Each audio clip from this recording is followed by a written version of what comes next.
Hello everyone, welcome back to another episode of the Success Academy. I'm Shashank Dias, and in this video we are going to do a reading paper discussion.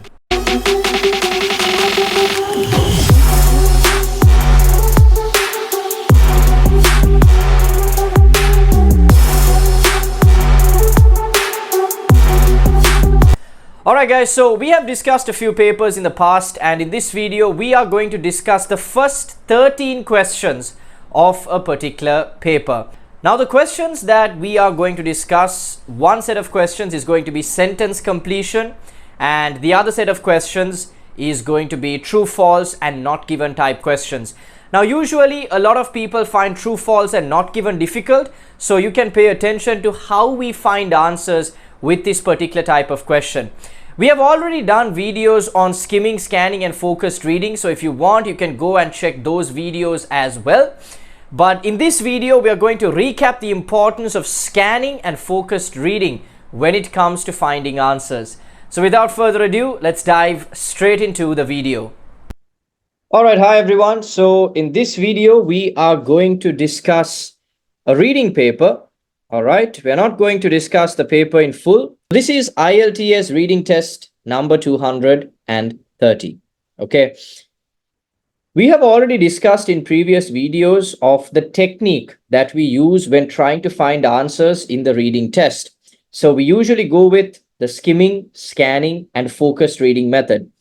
When we talk about skimming, we mainly look for the fixed keywords. What are the fixed keywords? We look at proper nouns. We look at numbers, dates, scientific terms. All right. Those are the things that we try to highlight and understand when we skim through a paragraph. Then we go to scanning and focused reading. So that is mainly what we are going to focus on today. And that is scanning and focused reading. All right. So what is scanning? Scanning is where we identify the fixed keywords in the question, and then we try to locate it in the paragraph. Okay, so again, what are the fixed keywords? Fixed keywords are the proper nouns, dates, numbers, and scientific terms. Okay, once we have located the fixed keywords, then we try to locate the flexible keywords. What are flexible keywords? Flexible keywords are the keywords for which there are synonyms. That means those words do not remain the same. They might have different phrases, different synonyms in the paragraph. Okay, I hope that is clear. So I'll give you an example. We'll do the first question as an example and then you will understand. Now, here it says, complete the notes below. So this is a sentence completion type question. Now, a mistake that a lot of people make is that they don't read the question. Okay. This instruction, choose one word only from the passage for each answer, is such an important instruction, because if you write more than one word, you are not going to get the required mark. Okay, so that is why I started by reading the question itself, because I want you also to get into that habit of first reading the question and then trying to find the answers. Because if you miss something like this, and you put one word and a number or two words, then obviously you're not going to get the required mark, which will cause your band score to drop. Okay. So first always read the question and then move on to the rest of the answers. Okay. The London Underground Railway. The problem. The blank of London increased rapidly between 1800 and 1850. Now, immediately, as we look at this, we can identify three fixed keywords. Okay, we can identify three fixed keywords. What are these three fixed keywords? One is London. The second one is 1800. The third one is 1850. Okay, so you have London, which is the name of a town.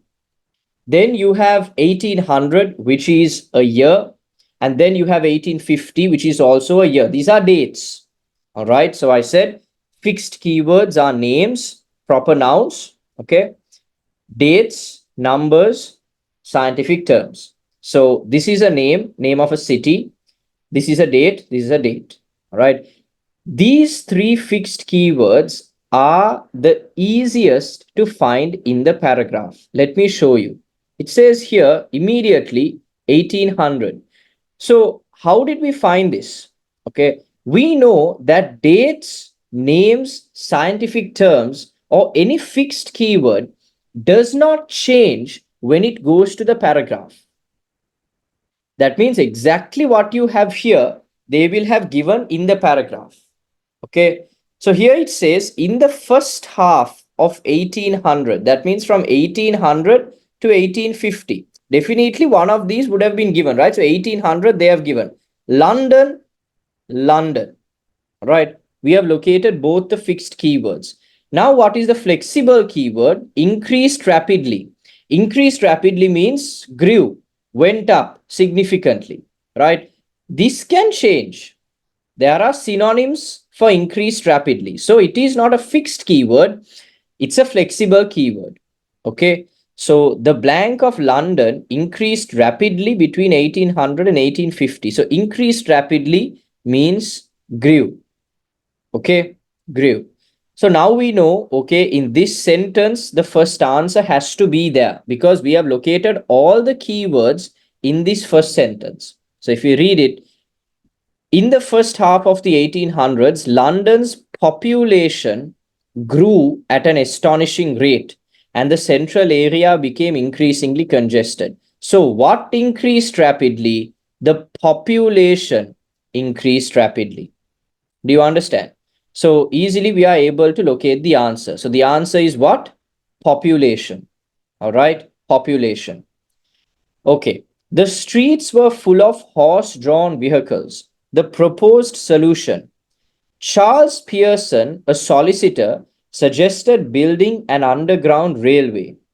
Building the railway would make it possible to move people to better housing in the blank. Why did I underline this? This is a name, Charles Pearson. This is going to be very easy to find. All right. If we can find his name, the answer should be located somewhere close by. All right. We'll check. Okay. Can we locate Charles Pearson?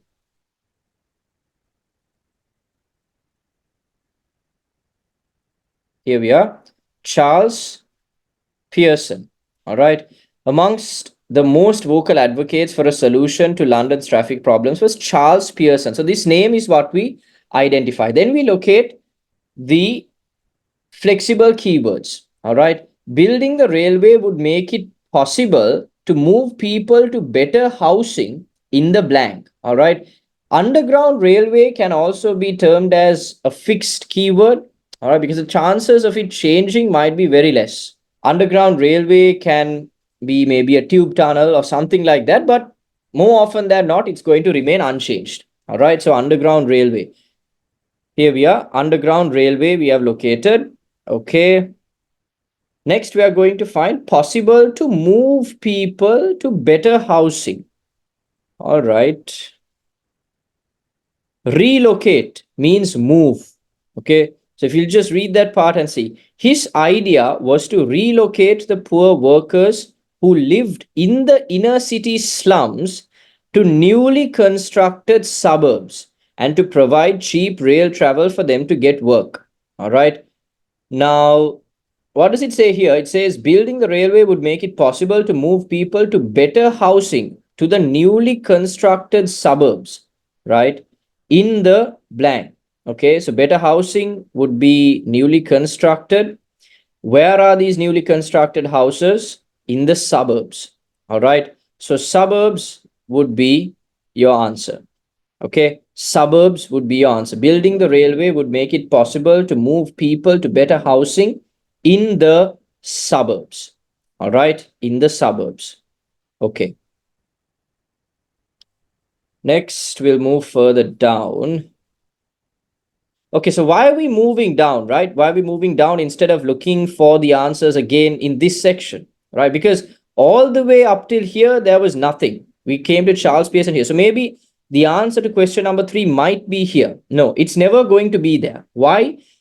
The answers are always going to be in order, which means if you find question number 1 here and question number 2 somewhere, now we found it here, Question number 3, the answer is always going to be below that.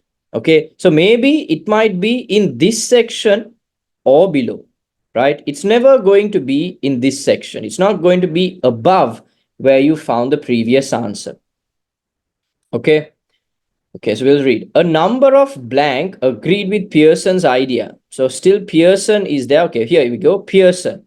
Okay, so Pearson is our fixed keyword. Pearson's ideas gained support among some businessmen, right? And in 1851, he submitted a plan to Parliament. A number of businessmen. So this should be your answer. All right, businessmen. The company initially had problems getting the blank needed for the project. Okay, so the answer should be downwards of here. If you can locate now there are no fixed keywords here, right? The company initially had problems getting the blank needed for the project. Okay, there are no fixed keywords. We will have to just locate the flexible keywords. All right. So company initially had problems getting the blank. Okay. What are the problems the company had? That's what essentially we are going to look for. Okay, the company's plan. Okay, the word we are looking for essentially is problems, right? The company had problems with what? Here we are. Difficulty. That word is there. So difficulty is essentially problems. Okay. The organization had difficulty in raising the funding for such a radical and expensive scheme. Okay, the company initially had problems getting the funding needed for the project. All right, so the answer for that should be funding. Okay, the answer for that should be funding. Negative articles about the project appeared in the blank. Negative articles.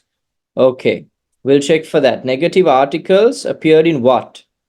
Negative articles means critical articles printed by the press.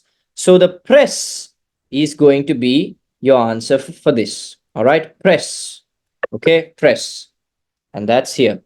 So I hope you understand how we are locating the answers. We are locating the flexible or the fixed keywords, and then we focused read. We read that section properly so that it makes sense, and then we find the answer. All right. If we move on to question number 6,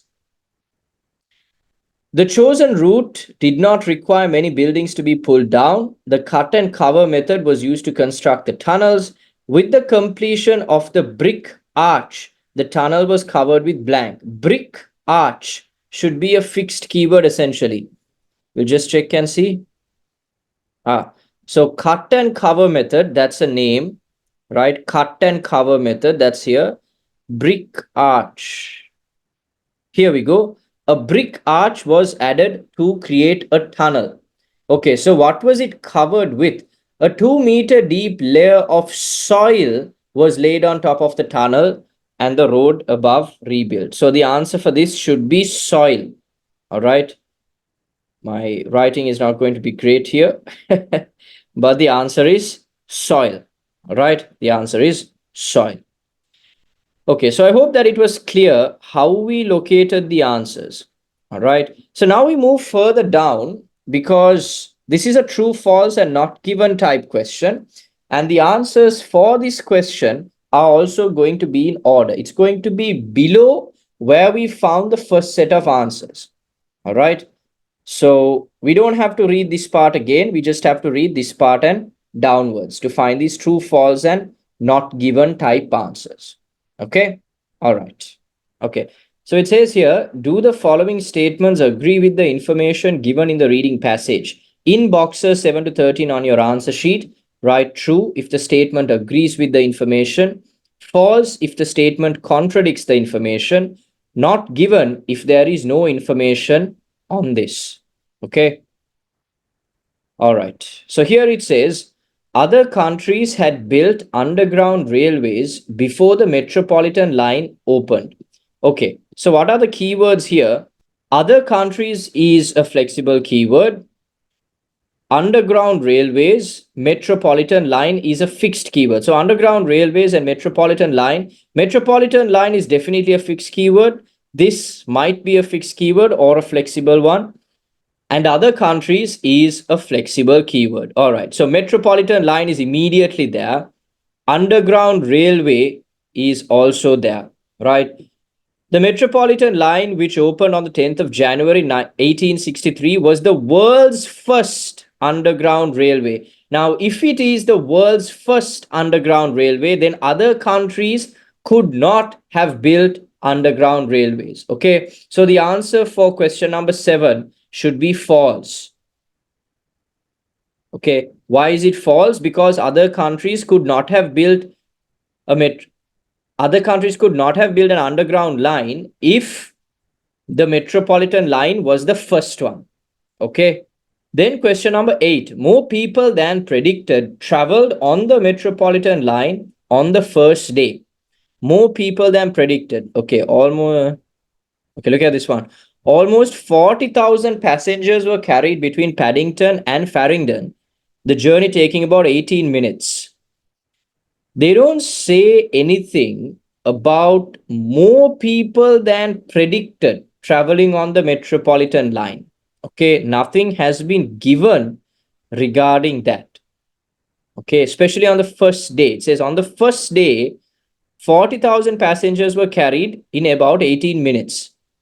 It doesn't say whether it was more than what was expected or less than what was expected. They don't give a number to talk about the expected amount. Therefore, we can say not given. All right. I hope that makes sense. If the information is not given, if there is no information regarding this, then it has to be not given. All right. The use of ventilation shafts failed to prevent pollution in the tunnels. Ventilation shafts, that should be a fixed keyword. Okay. Ventilation shafts. Here we go. Even though the ventilation shafts were added to the tunnels. The question says the use of ventilation shafts failed to prevent pollution in the tunnels. However, smoke and fumes remained a problem even though the ventilation shafts were added to the tunnels. This is true because even though they added these ventilation shafts, it could not block the pollution. It could not block the smoke and fumes. All right. All right. I hope it makes sense. A different approach from the cut and cover technique was required in London's central area. Cut and cover. Here we go. Cut and cover technique.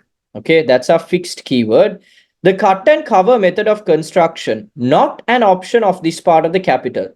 The alternative was to tunnel deep underground. Okay, so this also has to be true, right? A different approach from the cut and cover technique was required in London's central area. So cut and cover was not going to work. They had to use an alternative method. Okay, so this is also true. All right, so this is also true. Then we go to question number 11. The windows on City and South London trains were at eye level. The windows on City and South London trains were at eye level. Okay, so we have to look for windows now. Okay, City and South London. If we just check windows.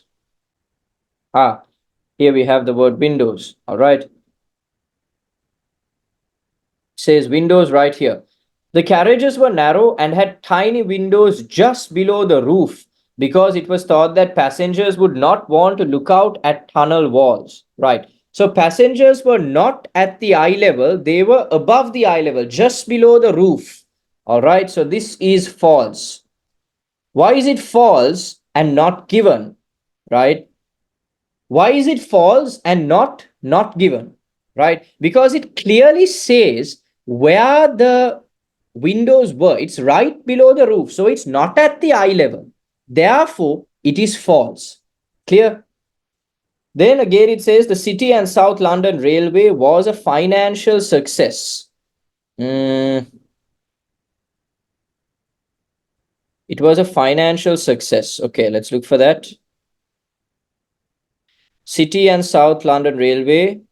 It did not make a profit. It did not make a profit. Did not make a profit means it was not a financial success. All right. Therefore, it has to be false. Okay.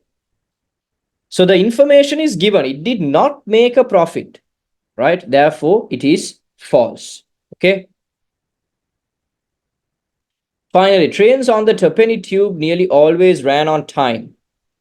Tuppenny tube is here. Okay. Known as Tuppenny tube began operating using electric locomotives. It was very popular and soon afterwards new railways were added to the growing tube network. Okay. It says nothing about the trains running on time. There is no information mentioned about the train running on time. Therefore, it has to be not given. All right. It has to be not given. Okay. All right, guys. So I hope you understood how to find answers when it comes to the reading task. So we already discussed 13 questions. And what we did was we followed the scanning and focused reading method. We'll talk about skimming at a different time, but the premise for skimming is very simple. You just go through a paragraph and you underline the fixed keywords just to get an idea of the overall paragraph. What does the paragraph mean? You go through quickly, very quickly, and you do some speed reading, okay? And you identify the fixed keywords to get an overall idea of what the paragraph says. After you have done that, you take about 2 minutes to do that in every paragraph. But after 2 minutes, you immediately come to the questions. In the questions, you identify the fixed and flexible keywords. You locate it, you scan it in the paragraph and you find it. Then you focused read that section in order to find the answers. All right. So I hope that this made sense and I'll see you in the next video. Alright guys, with that we wrap up the video for today. If you found this video beneficial, make sure to subscribe to the channel, click that notification bell and drop a comment down below if this video was of use to you. And also don't forget to share this with a friend. And if you want to join our 10-day IELTS program where you get to work one-on-one with me, or if you want to purchase our video course which has the complete IELTS preparation program as pre-recorded videos, don't forget to contact the number below. So till our next video, keep practicing.